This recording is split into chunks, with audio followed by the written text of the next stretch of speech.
Okay, speaking of criticism, I wanted to address some trash talking to me that came, a bit of a Twitter thing that was coming at the kid. Oh, yeah. And it's like, this stuff always Has comes Pink to me. News finally found out about you? Yeah. Actually, Danny got a fucking huge write-up, positive, from In the Stink News. Stink News. It's just all like, yeah, apparently he puts it in there.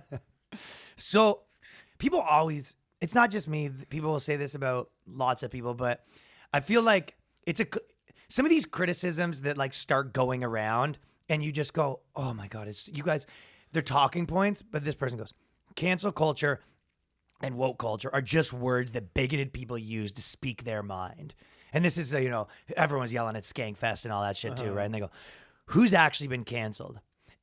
In fact, the people have a huge following crying about it. Ryan Long Comedy, a perfect example. He's thriving on this. And it was like, okay. Well, you don't really cry about it. Well, first of all, of course I don't cry. Yeah, you're just... But the more important thing that these people aren't realizing, and it's like, okay, cancel culture, woke culture, they're just words for bigoted people. And he goes, I'm thriving in it. But why do you think people like me are thriving in this? Why do you think a bunch of people on the internet have these huge followings? Why do you think that is? The reason is because networks are petrified of doing anything. Mm-hmm. Every big place, every actor, every fucking corporation is petrified of the negative press, of putting something too aggressive, of something too honest, of making something. And regular people want, like, the fact is, regular people, they're like, they turn on Netflix and they're like, this sucks. They're like, I just want, like... something that isn't lying to me, that doesn't reek of propaganda. Yeah. You can give people a morsel of propaganda with your things.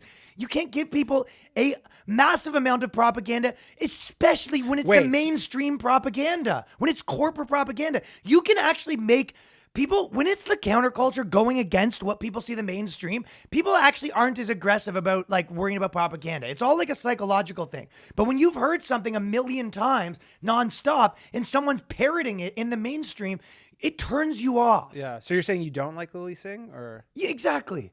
I'm saying that I love her. I can't believe I'm saying Lily Singh is a talented Canadian. Yes. And those people are skyrocketing and whatever. But you go, why is it that probably the agreed upon 10 biggest like new comedians on the come up aren't part of the industry system? Mm-hmm. All have big podcasts, all selling huge tickets, all have cultural significance to anyone who's paying attention. The same way that you go, hey, who are the big bands in this era? All of the big people that you go, these people are making a difference. And it's the people who are criticizing her go, well, we have the corporations on our side, so we must be right. Because it's like, we have all like the big money and corporate interests on our side. So they're like, we must be, on the right side. And you're like, yeah, historically that doesn't mean shit. Yes. And every celebrity is fucking apologizing nonstop. And the reason why they can't star make anymore, the industry used to be able to star make. So when you look at this and these backwards brains go, he's thriving because it's not real. And it's like, I'm thriving because it is real. Because it is real. Is this how you're supporting Israel? Because I support Israel. Do you see what I'm saying? Yeah. No, of course. I mean, the idea that these people's criticism, you go, not only are you wrong, but everybody who likes you is wrong as well. They and go, bigoted. And bigoted, and like that they're... Like, and it proves their point somehow. Yeah. Like he thinks people like me doing well proves his point somehow. Uh-huh. Like proves the point that it's not real. It's like the whole imperialism argument where you're basically saying like, not imperial, but like, it's like, obviously this is happening. Like you can argue with reality all you want, but you can argue with reality all you want, but it's like it's this round peg in a square hole. It's the inability to critically fucking look at something and to look at any culture and to look at things that have happened in the past. But it's so obvious that you're not thriving because it doesn't exist. You're thriving because it does exist. Yeah, in spite of it. Or not in spite of it. No, not in spite of it. In a lot of ways, it's a counterbalance. But you're thriving independently. Yeah, for sure. If you had been part of the industry system, I mean, all of that stuff.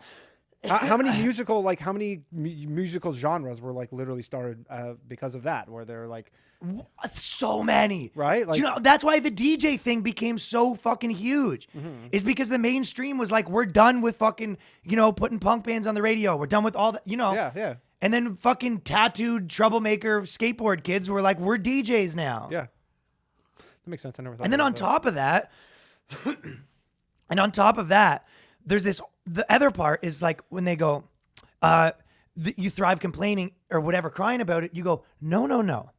When people are acting crazy, it's funny. Mm-hmm. When the majority of rational voices who are supposed to be, your news stations, your late night, which is supposed to be somewhat of a voice, like when those people are all insane, it's a funny fucking time. Yeah, absolutely. And every one of their friends, including all these fucking New York liberal types that we know. One of the things that is interesting to me is people always will be like, because they start being like the fucking, liberals are so stupid or whatever. And you go, no, we live in New York. Most people are that.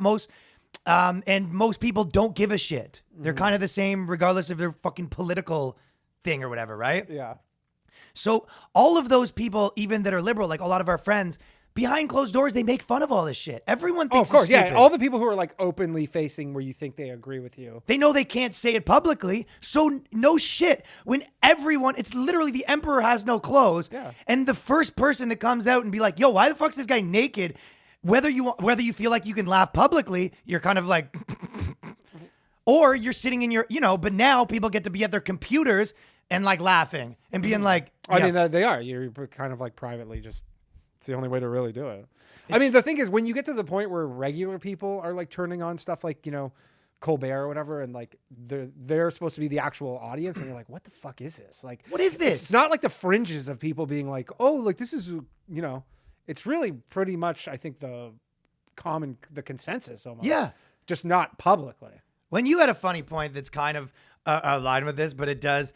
This is kind of what I'm talking about, is that, everyone isn't fucking crazy. It's just that they'll make you believe it. But we have the same way that like that we know a lot of fucking people that just kind of at the beginning were like, yo, Trump's kind of bad, right? And they don't like him, and then they go, oh yeah, he's the worst. And before you know it, they're out there like protests. They're like someone that started out by saying like racism's bad. Now they're like, there's no gender. Like, it's just like such a slippery slope of being in a cult. We were joking around. We know some people that are kind of like, dude, fucking city liberals have fucking lost their minds, at least the corporate version or whatever. And then next thing you know, they're fucking going to church. Yeah, I know the amount of people who are like just straight up are like church going. They went from like liberals to like hardcore liberals to just like, yeah, I go to church now. Yeah.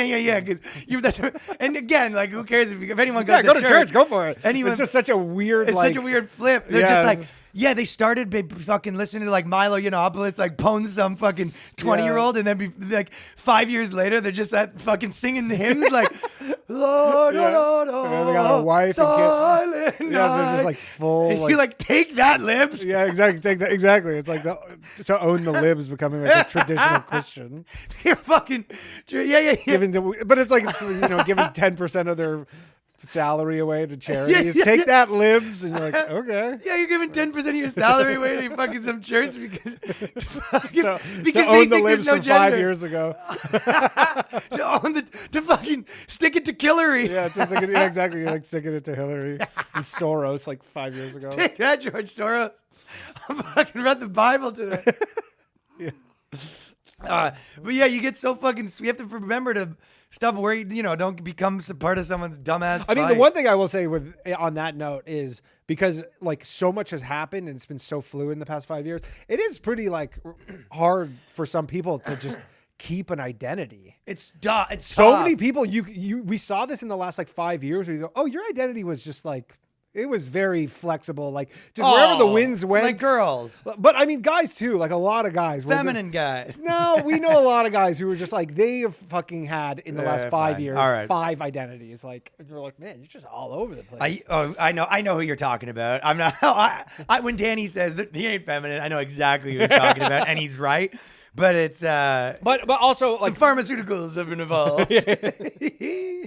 No, but we have a lot of comic friends, like even still in Toronto, who were like, they were totally just went along with the whole thing, and then all of a sudden they're like, hey man, like they started with like, hey, these lockdowns are kind of getting like a little long. Yeah. And then they're like, yeah, you know what, maybe you shouldn't be forced to take the vaccine. Like they're just kind of stair stepping along. And, I agree with both of those. I agree with them too. I literally agree with both of those things. They haven't got crazy yet. But for those people to make those public statements, I'm sure a lot of people were like, you're one of those now. Their thing used to be that like I'm into Star Wars. Yeah, and then people, I'm sure like lots of people in I used to say, Toronto, I used to fucking like this guy, that girl. You go, oh, she used to like emo music. Now she hates Trump. You know. Yeah. And this person, I used to be into fucking the basketball, and now I'm like against vaccines. Yeah, exactly. Like, but there's a few comics in Toronto who I've seen that where you're like, they were never really sticking their neck out, and now they're like, yeah, these lockdowns are crazy. It's like this fucking vaccine passport's a bit much. 100. Yeah. Yo, 100. Yo, 100. So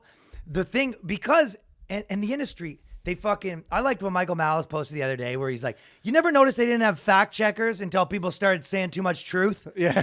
And I know it's a little, you know, but I agree. Mm-hmm. It really is. And our industry is trying to fucking break you down. And the people that anyone who gets out of line, they do try to break you down. And I feel it sometimes when it's like, I'm sure at your work, it's like you say the wrong thing and everyone yells at you, and then maybe they fucking break you, like buck break you. You know what I mean? Yeah.